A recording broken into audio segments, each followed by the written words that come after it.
Attorney, madaling araw na dyan kung hindi ako nagkakamali. Opo, madaling araw pero kahit anong oras talaga yan, talagang pagtsatsagaan natin dahil programa natin ito. Ayun, oo. Ito nga ang pag-uusapan natin tungkol sa ginagawang hakbang programa ng gobyerno patungkol nga dito sa epekto ng krisis sa gitnang silangan at ito nga patuloy na oil price hike. Attorney, happy ho ba kayo sa nangyayaring mga programa tulad na lamang nitong last time sinuspende ng Pangulo itong pagtataas nga ng pasahe? Tapos may mga cash assistance na pinamimigay, ipinamumudmod ang Pangulo para doon sa mga tsuper o sa mga apektado nga nitong oil price increase. At mayroon ding libreng sakay para sa mga kababayan natin na para at least maibsan naman yung epekto nga ng taas ng crudo o ng langis, no? Presyo ng langis at nagpapatuloy po, naghahanap ang ating pamahalaan ng magiging source po natin ng langis, supply po ng langis, Attorney. Ano ho ba ang inyong assessment po hinggil nga po dito sa ginagawa ng ating gobyerno ngayon? Hindi po yan magre-resulta sa pagpagaang ng pasani ng ating mga kababayan ngayon. No? Dahil ang katotohanan po, bagamat ang buong mundo ay nasalanta nitong putukan sa gitnang silangan, ang Pilipinas ang mayroong pinakamabilis tumaas na presyo ng gasolina at diesel. No? At ang dahilan dito ay unang-una, bagamat hindi naman nagbabago ang ad valorem taxes at excise taxes na pinapataw ng gobyerno, no? Ang nagbabago ay yung napakalaking kita na napupunta ngayon sa mga producers o yung mga nagbebenta ng gasolina at diesel, no? Ganito yan no? Sa ngayon, ang pricing talaga ng ating gasolina at diesel, mga 25% napupunta sa buwis. Pero binibigyan natin ng 15% more or less ang mga nagbebenta ng gasolina at diesel. At yung iba ay sa iba't ibang gastos na yung mga logistics cost. No? Diyan papasok yung mas mataas na insurance at saka mas mataas na freight. No? Pero ang katotohanan yan, habang tumataas ang presyo ng gasolina at diesel, tumataas din ang presyo na nakukubra ng mga oil companies. Simple mathematics yan Kung 25%, sabihin na lang natin 25% ang nakukuha nilang tubo, no? Kasi mas mahirap kung 15%, no? So kung ang presyo ay 100 pesos, ang makukuha nilang tubo ay 25. Pero kung ang presyo ay tumaas to 1,000, ang nakukuha nilang tubo ay nagiging 250. Now, ang gobyerno ay nagpasa na ng panukalang batas ang ating Kongreso na nagbibigay kapangyarihan sa Pangulo na babaan yung tinatawag nating excise taxes para sa gasolina at diesel, no? Para yung 25% natin ay ibababa, pero mas malaki pa rin ang kita ng gobyerno kasi nga mas mataas yung presyo ng gasolina. Pero pagdating doon sa kita ng mga oil companies, hindi nagbabago. Magiging 25% pa rin. So yung 25% nung ang presyo ay 100 ay 25. Pero kung ang presyo ay magiging 1,000 ay 250. So kahit anong gawin mo na ayuda, ang katotohanan niyan, ang pinakakinakailangan ng taong bayan ngayon para maibsan ang epekto ng putukan sa gitnang silangan ay para magamit ng gobyerno, gamitin ng gobyerno yung inherent police power niya para limitahan naman ang kita ng mga nagbebenta ng gasolina at ang diesel. Kung dati-rate 15% ang binibigay natin sa kanila na mababa ang presyo, dapat siguro ngayong mataas ang presyo, kung nagdoble ang presyo ng gasolina at dati ay 15% ang kita nila, dapat ang gobyerno ngayon siguraduhin na ang kita nila ngayong doble na ang presyo ng gasolina at diesel ay 7.5% lamang. Pero hindi yan ang nangyayari. No? Ang nababawasan ay yung kubra ng gobyerno bilang taxes na dapat lang naman dahil yan talaga ay makakatulong para mapababa ang presyo ng gasolina at diesel. Pero habang hindi natin pinupuntirya ang patuloy na pagtaas ng kita ng mga nagbebenta ng gasolina at diesel, hindi pa rin natin mabibigyan ng ginhawa ang ating mga mamimili. Opo, pero sa tingin po ninyo, Attorney, yung ating gobyerno dito sa pagbibigay nga dito sa kahilingan nga ng Pangulong Bongbong Marcos Jr. na isuspindi nga muna itong excise tax. Ito'y parang lamang short term solution para at least man lang maibsan sa ngayon habang naghahanap pa daw sila ng iba pang mga sources para sa dagdag supply natin ng langis.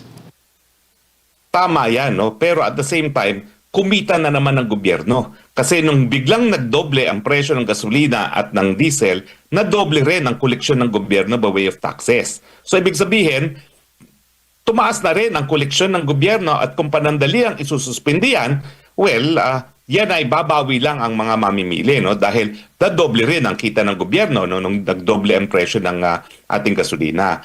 Pero sana, habang nandyan ang putukan, talagang suspindihin din natin yung pagkukolekta ng mga excise taxes nang sa ganoon naman gumaang-gaang ang buhay ng mga Pilipino. Pero habang hindi nga natin pinipigilan ng mga oil companies na tuloy-tuloy na mangolekta ng mas malaking kita dahil lamang dito sa pagtaas ng presyo, hindi pa rin talaga mararamdaman ng gobyerno ang tulong ng taong bayan, ang tulong ng gobyerno o yung interference ng gobyerno para nga maibsan itong patuloy na pagtaas sa presyo ng gasolina at diesel. Opo. Ano yung rekomendasyon o suggestion po ninyo, attorney, na magandang pagkukunan po natin ng supply ng langis sa ating bansa?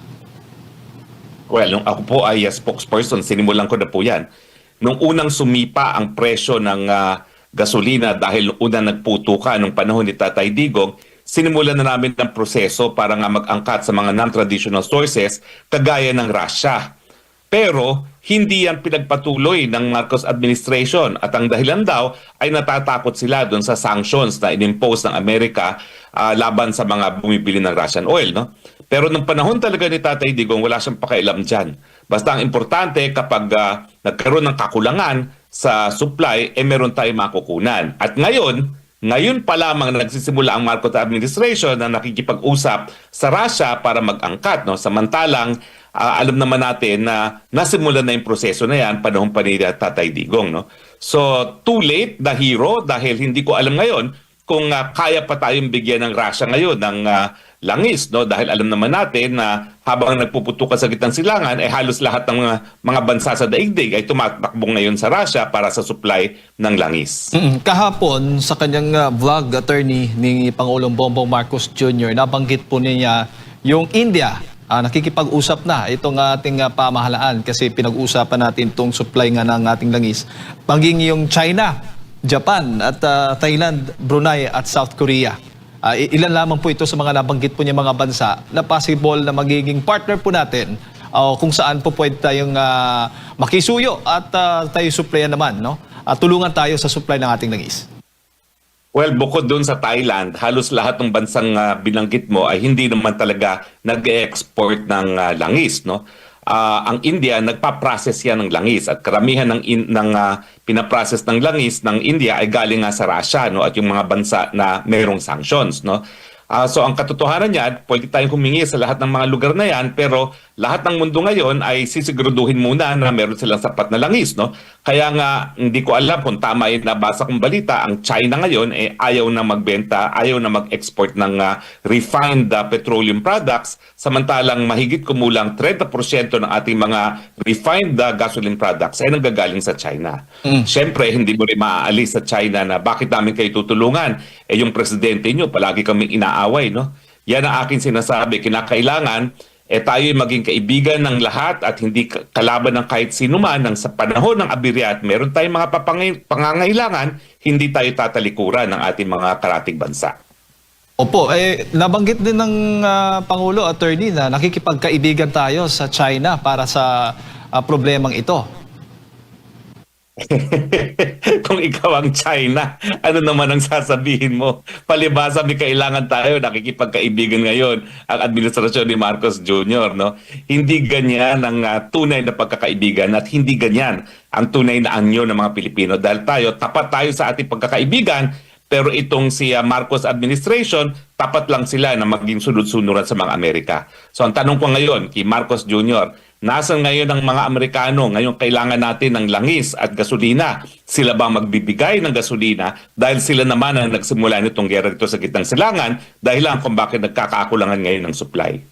Bukod po dito sa nakikita po nating epekto ng crisis dyan sa Middle East, attorney, dito sa oil price at sa iba pang mga bilihin, sinabi din ng isang senador, hindi ako nagkakamali, si Senator Sherwin Gatchalian, na ito daw sipa din ng yung palitan ng piso kontra dolyar natin, attorney, ay possible na mas lulubo pa ang utang ng Pilipinas. Ano ho ba ang inyong nakikita po dito? Hindi lang yan possibility, mangyayari yan. Kasi alam mo, sa ngayon ang dolyares ang ginagamit pambili ng langis at iba pang petroleum products, no? Habang tumataas ang presyo ng langis, syempre tumataas ang demand sa dolyares. At habang tumataas ang demand for dollars, nawawalan ng valor ang piso, no? So, hindi lang po yung possibility. Mangyayari na nga po yan at yan ang isa sa dahilan kung bakit ang piso ngayon ay 60 pesos na, no? Pero syempre, sumipa lang ng 60 dahil nga dito sa putukan, pero bago pa magputukan, ay nasa range na yan ng 59, no?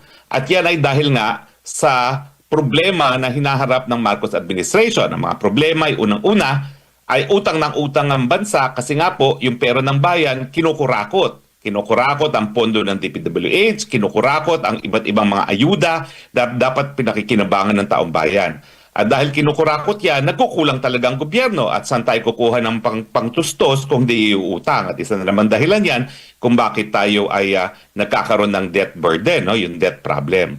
So sa akin, hindi mo mahihiwalay yung kakulangan, kapalpakan ng Marcos administration kasama na yung problema niya sa korupsyon doon sa katotohanan na bagamat napakalaki na epekto ng pagtaas ng putukan sa gitnang silangan, ang kadahilanan kung bakit ang gasolina ngayon sa Pilipinas ay pinakamataas sa buong Asia ay dahil na rin sa mga naging kasalanan at kapalpakan ng Marcos administration bago pa nagsimula ang putukan sa gitnang silangan. Marcos Jr., ikaw pa rin ang tunay na problema ng bayan dahil kung ikaw'y ginawa mo ang trabaho mo sa taong bayan, dapat yan. Hindi ikaw ang nagsimula ng korupsyon, dapat yan pinatupad mo ang mga batas natin laban sa korupsyon, pero hindi. Ikaw pa ang nakinabang sa korupsyon. Bago ko ipasok kay partner Admar, so ibig sabihin, attorney, hindi po ito normal? Naku, hindi po talaga normal. Talagang wala siya sa tamang pag-iisip nang sinasabi niya na everything is normal. Ang buong mundo, alam natin, it is an abnormal times. So yung pagsabi niya na everything is normal, yan ay palatandaan na abnormal ang presidente natin. Attorney, magandang umaga, si Admar po ito. Balikan ko lang yung issue po doon sa langis, yung pagkakaibigan po natin sa ibang mga bansa. Dito po papasok ngayon yung usapin na dapat pairalin po ng ating gobyerno yung lehitimong independent foreign policy, attorney. Well, dapat sana, no?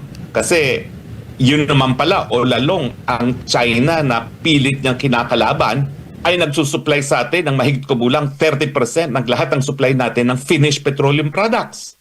Totoo na net importer din ng crude oil ang China, pero nag-export pala siya ng finished products at 30% ng ating finished gasoline products ay galing sa China.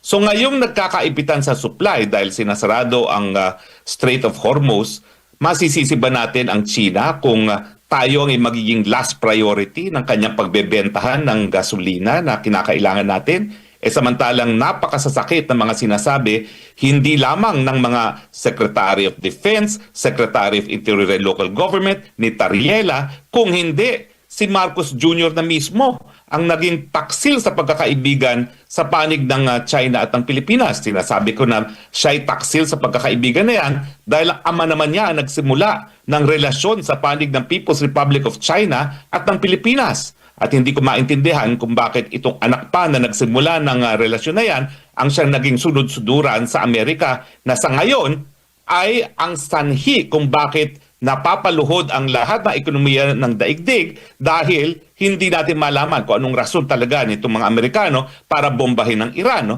Sinasabi nila yung threat of nuclear proliferation. Samantalang ang mga Iranians naman ay palaging nabibisita ng IAEA. Yan yung UN agency na nagsusupervise at nagsisiguro na walang lumalabag dun sa Nuclear Non-Proliferation Treaty, no? So, etong nangyayari sa atin, na hindi natin ngayon matakbuhan ng China na tinatakbuhan ng lahat ng ating mga karatig bansa ay resulta sa pagiging sunod-sunuran nitong si Marcos Jr. sa mga Amerikano, at ang dahilan kung bakit sunod-sunuran nga itong Marcos Jr. sa mga Amerikano ay dahil nais niyang suportahan siya ng mga Amerikano sa mga panahon na sinusuka na ang Marcos Jr. ng sambayan ng Pilipino. Kakayanin po ba ng ating gobyerno, attorney, o meron na tayong history na nagkaroon talaga tayo ng maraming imbakan para sa ating oil reserve para po magamit lalo na sa mga ganitong panahon? Wala po tayong imbakan. Wala po. Matagal na po yan na dapat siguro nagtayo tayo, pero wala po tayong imbakan at wala na po tayong processing ng crude oil to refined petroleum products dito sa Pilipinas. Lahat po yan ngayon ay inaangkat na natin. No? Hindi lang po sa China, kundi karamihan galing sa Singapore. No? So hindi po tayo talaga po pwedeng mag-imbak dahil matagal po ang pagpapagawa ng mga fuel depot. Ang talagang dapat natin gawin ngayon ay yun na nga po. No? Isatama natin ang relasyon natin sa mga bansa na po pwede magbigay sa atin ng supply gaya ng China. Gawin natin ang lahat para ituloy na yung pinalano pa ni Presidente Duterte na mag-angkat ng langis at petroleum products sa Russia, bagamat ang Amerika ay mayroong existing sanction laban sa Russia. Tingin ko ang dahilan lang naman kaya hindi natuloy yung nauna ng hakbang na ginawa ni Presidente Duterte na mag-angkat sa Russia ay dahil nga sa pagtutol ng mga Amerikano, no? Yan ang nangyayari kapag ikay sunod-sunuran sa mga dayuhan at hindi binibigyan ng importansya ang iyong sariling pang-nasyonal na interes. Opo, nagpag-uusapan nga natin itong issue na ito dahil ang bawat Pilipino apektado po ng krisis dyan po sa gitnang silangan. Pero may pahayag kamakailan ang Palace Press Officer dyan sa Palasyo, si Undersecretary Claire Castro. Ang sabi niya dito, ang pakiusap lamang po natin ngayon dahil nasa sitwasyon tayong ganito, let us refrain from doing activities like fear-mongering. Ano pong masasabi niyo po rito? Kasi alam natin, marami ng mga dismayado, marami na nagpapahayag, ukol nga po dito, pero tila din na downplay ng palasyo ba yung emergency or itong ganitong klase ng krisis ngayon sa ating bansa? Well, ito talaga ang problema kapag ang presidente wala sa tamang pag-iisip. Kapag nahaharap sa realidad na talagang abnormal ang mga panahon, parang meron siyang imaginary world, no? Yan ang epekto na rin ng droga, no?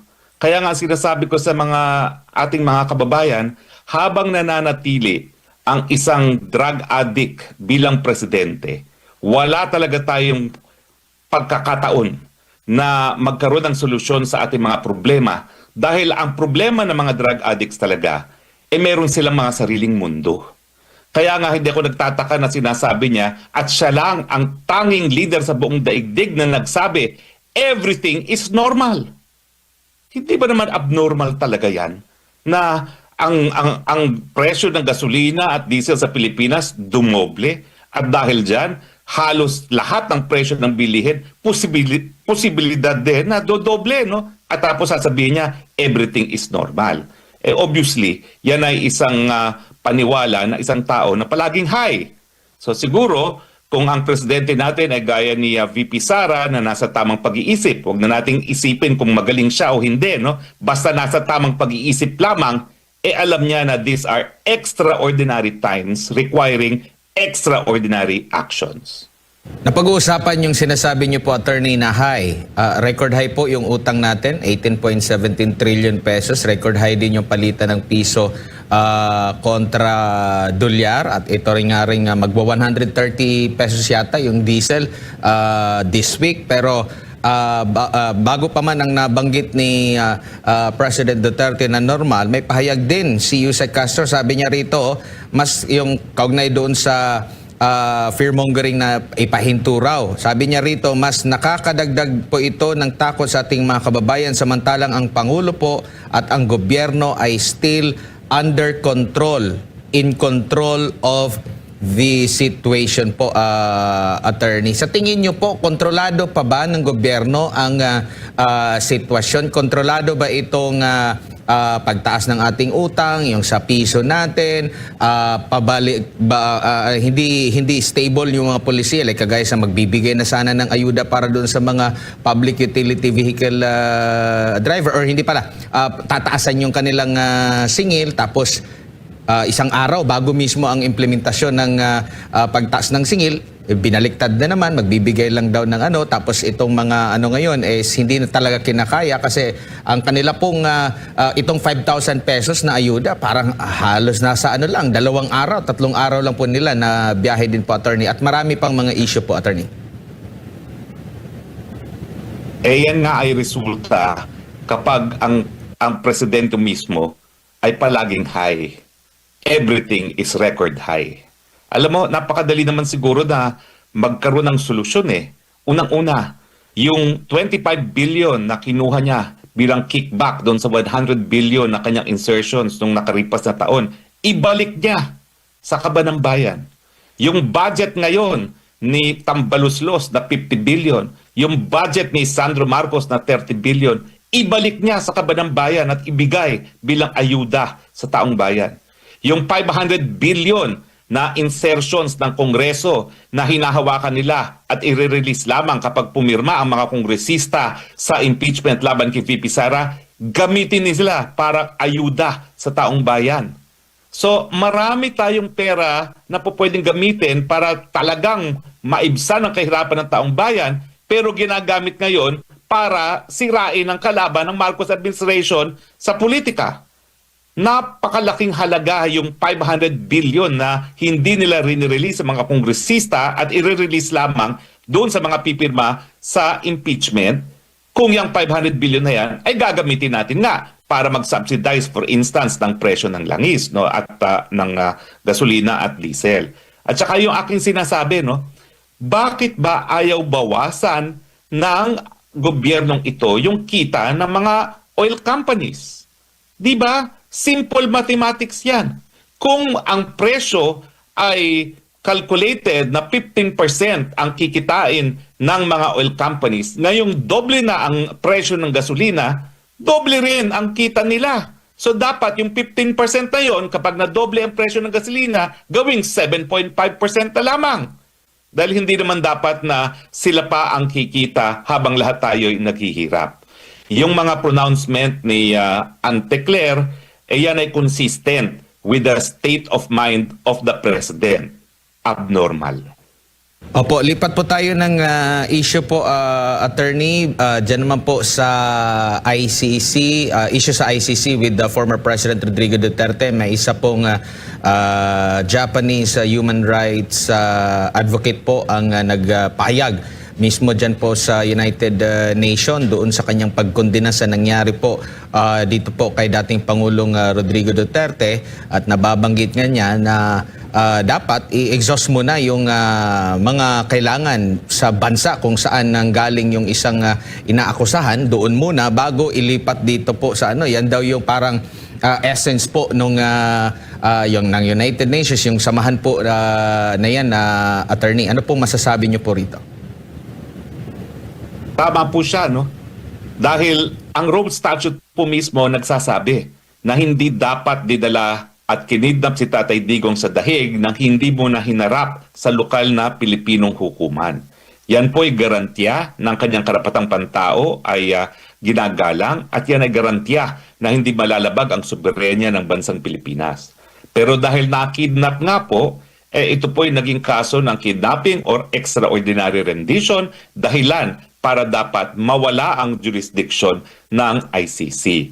Ako naman sa mulat-mula, hindi tinanggap ng pamilya, pero ako'y sa mulat-mula ang sinasabi ko, ang remedyo ay para talagang itaguyod natin ang karapatang pantao ni Tatay Digong, lalong-lalo na yung right to due process, At yan ay mapapatupad lamang hindi sa ICC, kung hindi sa pamamagitan ng International Human Rights Mechanism na nagsisimula sa exhaustion of domestic remedies. At ang domestic remedy na naiisip ko, dahil ngayon siya ay nakakulong sa Netherlands, ay talagang doon ilabas sa hukumang Netherlands na nalabag ang karapatang pantao ni Tatay Digong dahil siya nga ay kinidnap. At ang estado ngayon ng karapatang pantao ay kapag ang kidnapping ang dahilan para magkaroon ng jurisdiksyon ng isang hukuman, dapat mawala yung ganyang jurisdiksyon dahil ang isang pagkakamali hindi po pwedeng ituwid isa na namang pagkakamali. Opo, ano po yung may impact po ba ito pong naging pahayag ni Shunichi Fujiki, attorney? Well, at least merong isang nagsalita na. At sana marami pa magsasalita. Pero nakakalungkot, siyempre, ang dapat nagsalita dyan ay yung bansa ng initatay digong, ang Pilipinas. No? Pero isang dayuhan pa ang nagsalita dyan at itong nagsalita ay isang non-governmental organization. Ang Human Rights Council kasi, mga estado ang mga kasapi dyan at kahit anong desisyon ng Human Rights Council ay pagbobotohan ng mga bansa. Bagamat nakapagsasalita ang mga NGO gaya ng itong pinanggalingan ng ating kaibigan na Hapon. No? So, unfortunately, itong Human Rights Council ay hindi sa isa sa pinaka-epektibong human rights mechanism.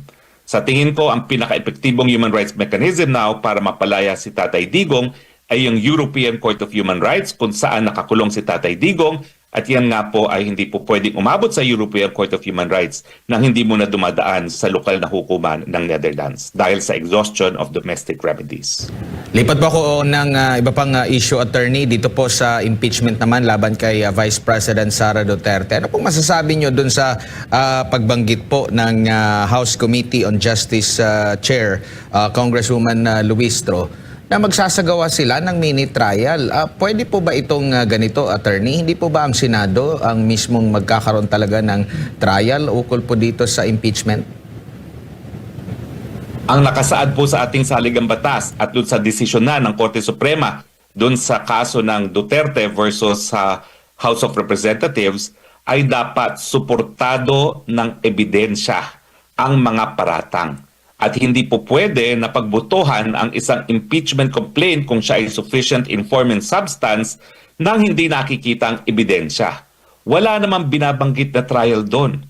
Ang tingin ko, ang gusto talaga mangyari ng House Committee na yan ay para magkaroon ng isang kangaroo court kung saan ang mga taong nagsisinungaling ang siyang magbibigay ng mga maling testimonya laban kay BP Sara nang sa ganon masira si BP Sara sa mata ng taong bayan.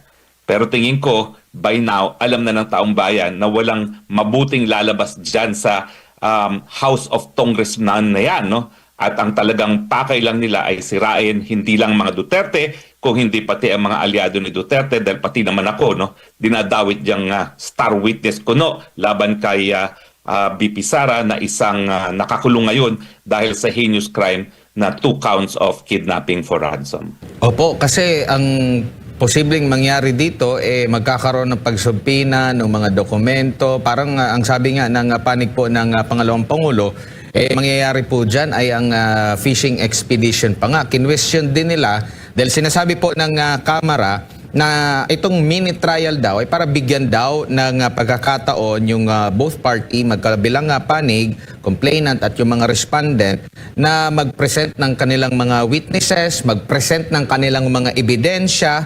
Kumbaga parang magkakaroon ng trial, pero sabi ng kampo ng Pangulo, hindi sila makakapag-cross-examine doon sa mga witnesses. Unlike talaga kung dito na aakyat na sa Senado po, attorney. Alam mo, yan din ang dahilan kaya ako umalis na ng Pilipinas nung ako'y iniimbestigahan ng WAD Committee. Kasi yung mga supina-supina nila, kunwari lang yan na nais nilang malaman ng katotohanan. Ang totoong dahilan kung bakit sila nagsusupina, wala silang ebidensya at sila ay nag-engage in a fishing expedition. Kaya nga ako, hindi ako sumunod doon sa mga hinihingi nila mga dokumento dahil kung talagang meron akong pagkakasala, dapat linabas na nila. Bakit ako pang bibigay ng ebidensya sa kanila para magamit nila laban sa akin? So ganyan-ganyan din ang gagawin nila kay VP Sara dahil parehong-pareho pa rin naman ang mga personalidad na gumagana ngayon sa impeachment complaint ni Inday Sara. Yan pa rin ang mga tao nung nakalipas na kongreso na nasa HUAD Committee at yan pa rin yung nandoon sa Committee on Good Governance, di ba? So, ang katotohanan niyan, bagamat sila ay nagbutuhan na sufficient informant substance, wala silang ebidensya, kaya kinakailangan nilang magsupina. Pero sa tingin ko, malinaw na ngayon ang desisyon ng Korte Suprema sa kaso ng Duterte versus sa House of Representatives, at kung hindi ba naman natuto pa itong Kamara neto, talagang, ewan ko ba, kubuhan na sila ng, ewan ko ba talaga kung hindi pa nila nabase ito sa desisyon ng Korte Suprema, no? Hindi po pwedeng magsulong o magtuloy sa Senado ang isang impeachment na complaint na walang ebidensya to begin with, na hindi nakikita ng mga congressman ang ebidensya bilang dahilan sa kanilang pagboto pagdating sa sufficiency in form and substance. Walang ebidensya, fishing expedition, at saka syempre trial by publicity ang gagawin nila laban kay VP Sara. Opo, ang napapansin din ng ating mga kababayan ay binibigyan ng pansin nila ito pong sinasabing pahayag or accusation, allegation nitong si Madriaga, no, na nakakulong ngayon, ikinumpara nila sa treatment naman ng gobyerno dito po sa tinaguriang Brave 18 attorney na kinwestiyon yung kanilang pag-notaryo, sino yung nagnotaryo, pati mga witness, at as per Attorney Levy Baligod, inabanggit pa doon kung kanino yung sasakyan yung ginamit sa paghahatid. Ang daming mga question na hindi na makaiugnayan doon sa kanilang mga pahayag, lalo na sa mga akusasyon na nagdala-dala sila ng mali-maletang mga basura o pera. Attorney. Alam mo, nag-iingat ako pagdating dyan kay Madriaga kasi nga ako yung private prosecutor dyan. Ako nagpakulong dyan. Ako yung kasama na ng pamilya matapos madukot yung dalawang Filipino-Chinese. Kasama ko na yung pamilya nung sila'y nagbayad ng ransom. Kasama ko yung pamilya nung nagkaroon ng putukan. Napatay ang isang pulis at dalawang kidnapper. At kasama kong pamilya na nakalap namin ng mga ebidensya laban dyan kay Madriaga. No? At dahil ako pa rin at aking mga kasamahan ng tumatayong private prosecutor dyan, talagang limitado ang aking po pwedeng komento dyan, other than, bagamat hindi pa siya sentensyado, nagkaroon na ng desisyon ng hukuman nung tinanggihan ng kanyang motion para magkaroon ng panandiliang kalayaan kapalit ng pagpapiyansa dahil malakas nga ang ebidensya na siya ay talagang nagkakasala. Pero sa akin, para paniwalaan ng Kongreso ang isang taong nakakulong, nung minsan nang nahatulan ng parusang kamatayan dahil sa kidnapping din, no? At ngayon ay nakakulong na naman para sa dalawang counts of murder, yan talaga nagpapakitang desperado sila para kumuha ng kahit sino man na mababato ng kahit anong putik laban kay VP Sara. No? Pero hindi po yan magtatagumpay dahil lalabas at lalabas lang naman na nagsisinungaling yan. Dahil ako talaga, doon pa lang sa preliminary investigation, nagyayabang na yan si Madriaga na malakas daw siya kay VP Sara. Sa aking pag-iisip nga, ang lakas naman ng taong to. Tumakbo ko kasama na ni VP Sara sa unit team. Kami nga lang, ang kampo ni Duterte tumakbo sa unit team. Ako pa bubulahin nito, no? Na malapit daw siya kay Inday Sara. Pero nung mga panahon na yun, never niyang sinabi na aid siya ni Inday Sara. Isa nga pala yan, ngayon lang pumasok sa isipan ko. Sinasabi niya doon sa kanyang counter affidavit na siya ay nagdumadalo doon sa mga pagpupulong ng isang parallel group habang nangyayari ang kidnapping, pero never niyang binanggit na siya ay naging empleyado ni VP Sara. Ngayon lang niya binabanggit yan. So, hindi ko pa yan nailalabas, no, doon sa mga abogado ni VP Sara. Pakisabi na lang sa kanila, no, na lahat ng mga counter affidavit niya sa preliminary investigation, never niyang binanggit na meron siyang kahit anong relasyon kay VP Sara other than malapit daw siya kay VP Sara. No? In any case, yung tanong mo naman doon sa 18, yan po ay mga sundalo, inalay ng buhay para sa idang bayan. Ngayon, sila ngayon ay tinatratong akusado, samantalang sila binubuwis ang buhay para maging testigo nang sa ganon, magkaroon naman ng paglilitis laban sa mga kurapot sa gobyerno at magkaroon ng solusyon ang problema ng taong bayan dahil ngayon, mahirap ang Pilipinas dahil nga sa korupsyon. Opo, Attorney, follow-up lang question po, no? Ginagawa po ba ng NBI na magkaroon po ng tinatawag na validation sa truthfulness ng mga affidavit. Kasi una, inimbitahan daw sila doon, as per Attorney Baligod, ng verification of entity. So, ano lang, kung ito bang mga pumirma na ito, sila talaga. Yun. Pero yung pag-validate ng truthfulness sa mga affidavit, sila po ba yan? Or sa korte na yan? O sa prosecution? Saang level po ba yan, attorney? Kaya nga ang tawag sa kanila, National Bureau of Investigation. Silang dapat mag-imbestiga at yung counter-checking, yung fact verification doon sa mga sinumpaang salaysay ng mga sundalo, yan ang magpapakita kung ano talaga ang katotohanan. Kung talaga hindi naman nila bubusisiin at i-verify yung mga datos, yung mga detalye, no? At napakadaming detalyeng sinabi ng mga sundalo, talaga walang investigasyon na mangyayari. Pero alam mo, Admar, hindi ako confident na merong honest to goodness investigation na mangyayari dyan dahil yung direktor ng NBI, direktor lang yan dahil siya ay binigyan ng premyo. Premyo dahil siya ay naghain ng isang disbarment case laban sa akin dahil sa pulboronic video. Opo, dito naman po sa side po ng ombudsman attorney, normal po ba na magbigay agad ng pahayag? Nagpasaklolo nga sila doon para imbestigahan. Pero ang nangyari, mayroon ng mga paunang mga pronouncement po na kesyo hindi totoo. Tapos meron naman sinabi, meron daw doon na naganap daw yung sinasabing bigayan ng maleta, instance daw na sa panahon pa ng mga Duterte. Mga ganito pong mga pahayag na nauuna pa sa investigasyon. Hindi po ba sila dapat na manahimik muna, imbestigahan at ilatag kung ano yung findings nila po? Attorney, kakaiba yung ating ombudsman po sa kasalukuyan. Kakaiba talaga. Dahil kaya nga binuo ang ombudsman, hindi sa ordinaryong batas, kundi sa saligang batas, binigyan siya ng kapangyarihan na talagang malaman ng katotohanan pagdating sa katiwalaan ng mga taong gobyerno. At sila dapat ang nangunguna sa investigasyon dahil talaga namang meron talagang power to conduct investigations itong ombudsman. Hindi yan na parang piskal lamang na tatanggap lang ng ebidensya. Katungkulan nila na magbungkal ng ebidensya. At sa akin, dereliction of duty nangyayari dahil ito ng ebidensya ibinibigay sa kanila, tinatanggihan pa ng ombudsman. Attorney, balikan ko lang yung kay Madriaga. Dapat bang kabahan o mag-alala si Vice President Sara Duterte dito? At sa tingin mo, sino kaya ang nasa likod kay Ramil Madriaga? Bakit nagsasalita siya? Kahit sa kabilangan ng kanyang sitwasyon ngayon, nakakulong siya at napaka-confident niya ngayon.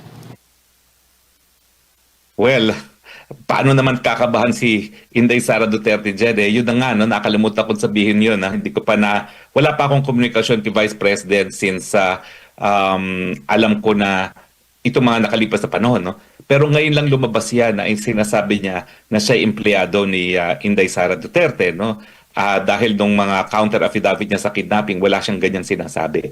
Alabay lang yung ginagawa niya na habang nagkakaroon ng kidnapping, nag-a-attend siya ng parallel group. No? At never niyang nabanggit na siya ay naging taong gobyerno na sana magpapatunay sa kanyang pagkatao. No? So I don't think she has anything to worry about dahil yung mga aligasyon din ni Madriaga ay mapapatunayang mali, no? Gaya nung nagbigay daw ng pera dun sa kay Mrs. Kilala sa isang kotse na dinadrive ni Mrs. Kilala na it turns out hindi naman pala nagdadrive si Mrs. Kilala at walang driver's license, no? At saka hindi mapapatunayan yan na nagkaroon ng kahit anong komunikasyon si BP Sara dyan kay Madriaga dahil ako kahit papano alam ko kung paano mag-operate si Inday Sara, no? Hindi talaga siya nakikipag-ugnayan sa mga taong hindi niya talaga kakilala, no? Now, sinong nasa likod niyan? Walang iba kundi administrasyon lamang. Hindi ko alam kung sino sa administrasyon, pero nagsimula yan doon sa isang vlogger na napabaliktad ng gobyerno, no? Isang dating pro-Duterte vlogger na naging anti-Duterte vlogger. At siya yung talagang tumutok kay Ramil Madriaga. Sila yung unang nakipag-ugnayan sa kanila. At sa tingin ko ay nakipag-ugnayan itong vlogger nito sa mga taong gobyerno. No? Mga taong malapit sa administrasyon na naghahanap ng putik laban kay Inday Sara Duterte to the point na hindi lang sila naghanap ng putik, gumawa na sila ng sariling putik nila para batuhin si BP Sara. At doon nga sa sinasabing mini trial na gaganapin dyan sa Kamara, sinabi po ni House Committee on Justice Chairperson Jervy Luistro na batay sa kanilang rules rules ng impeachment proceedings, ang respondent mismo ang dapat magpresenta ng kanyang ebidensya at magharap ng mga testigo. So hindi po pwede po ang lawyer, attorney? Hindi ko alam kung anong rules ang pinag-uusapan niya. Baka naman gaya ng presidente, meron ng guni-guni rin tong si Luistro. No? Wala pong ganong provision sa kanilang rules. Natatawa na lang po ako dahil ito rin yung babae na nagbabato ng putik sa akin ng Huwad Committee. No? Nag-i-issue ng supina para sa mga dokumento, samantalang ang hearing ay tungkol sa Pogo. Kung ako'y mayroong kasalanan, dapat linabas nila dyan sa komite at hindi sila nag-resort to fishing expedition laban sa akin na ginagawa nila ngayon kay BP Sara. Parehong estilo, style bulok. Po. At last hearing po nila, patungkol pa rin dito sa impeachment complaints laban kay Vice President Sara Duterte. Kinwestiyon ni Congressman Marcoleta, ni Paulo Henry Marcoleta, yung proseso dahil idineklarang sufficiency in grounds. Kasi nga, pagkakaalam natin, sufficiency in form and substance, pero may sufficiency in grounds. At sabi naman ng mga kongresista, bahagi po ng kanilang rules. Ano pong masasabi po ninyo? Again, wala rin akong alam kung ano yung sufficiency in grounds na yan. Dalawa lang po pagbobotohan. No? Sufficiency in form, sufficiency in substance. No? At ang sabi nga po babasahin na lang na yung decision ng Korte Suprema dun sa Duterte versus House of Representatives. Hindi dapat pagbotohan ang kahit anong impeachment complaint na hindi nakikita ng mga kongresista ang ebidensya sa likod ng mga paratang. Pero kung babasahin mo yung mga complaints mismo, wala namang kahit anong ebidensya nakakabit, no? At most, meron mga newspaper clippings at lahat naman ng binabanggit doon ay mga konklusyon, no? Hindi po yung ebidensya na sinasabi ng saligang batas. At bilang isang abogado din po, attorney, sa tingin po ninyo, mabubusisi kaya itong bank accounts ng Vice Presidente? May remedyo ho ba ang Vice Presidente para hindi po ito matuloy yung kanilang binabalak na busisiin yung kanyang bank accounts? Sa tingin ko po, walang ganyang kapangyarihan ng Kongreso. Tanging hukuman lang po ang may ganyang kapangyarihan or ang ombudsman or ang impeachment court. Pero ang Kamara, walang ganyang kapangyarihan. At sa tingin po ninyo, attorney, itong possible ho ba na si VP Sara Duterte ay hihingi ng tulong mula sa Supreme Court patungkol nga po dito? Kamakailan, alam natin, nag-submit po siya ang kanyang abogado ng answer ad cautelam hinggil nga po dito sa impeachment complaint. Sa tingin mo, doon po yung direksyon nitong legal approach ng Vice Presidente? Yan kasi problema kapag ang mga constitutional processes ay binababoy at ginagawang sandata laban sa kalaban sa politika. Palpak. At sa tingin ko, ang mga pangyayari ngayon sa Kongreso ay patunay na hindi naintindihan talaga ng mga congressman at congresswoman, lalo na ang congressman chairman ng committee na yan, kung ano talaga ang proseso at kung bakit narariyan ang impeachment. Dahilan para dumulog na naman si VP Sara sa kataas-taasang hukuman nang sa ganon mataguyod ang pinakamataas na batas sa ating bayan at yan ang ating saligang batas. At sa ngayon ba, attorney, nakikita ba ninyo na may depektibo doon sa mga impeachment proceedings o itong impeachment complaints na inihain laban kay Vice Presidente na po pwedeng questionin din ng Vice Presidente sa tamang panahon? Nandun na nga kasi sa naunang desisyon na ng Korte Suprema Dapat alam ng mga congressman kung ano yung ebidensya. And yet, nagbumoto sila ng sufficient informant substance na wala namang kahit anong ebidensya na nakakabit doon sa mga complaints mismo. So saan nila kukunin ngayon ang ebidensya? Yung sinasabi nilang mini trial, wala pong ganyan. Ang pagkatapos po ng sufficiency of form and substance, magkakaroon na dapat ng pagbusisi nga ng ebidensya lamang, pero hindi po yan mini trial na kinakailangan sila magsupina. Yung ganyang supina po pwedeng makwash po yan dahil hindi po yan proper for subpoena given yung ating batas on bank secrecy law at saka yung batas natin on anti-money laundering. No? Kung talagang may suspetsya sila na mayroong anti-money laundering na nangyayari, dapat dumulog muna sila sa Court of Appeals bago sila makapagbukas ng mga bank accounts. Pero I am sure, bihasa naman sa litigation ng mga abogado ni Inday Sara Duterte, they know what to do. Pero sigurado po ako na hindi pipikit ang mga mata ng ating mga mahistrado kapag nalalabag na naman ang ating saligang batas at sa tingin ko, linalabag na naman ng House of Congressmen ang ating saligang batas.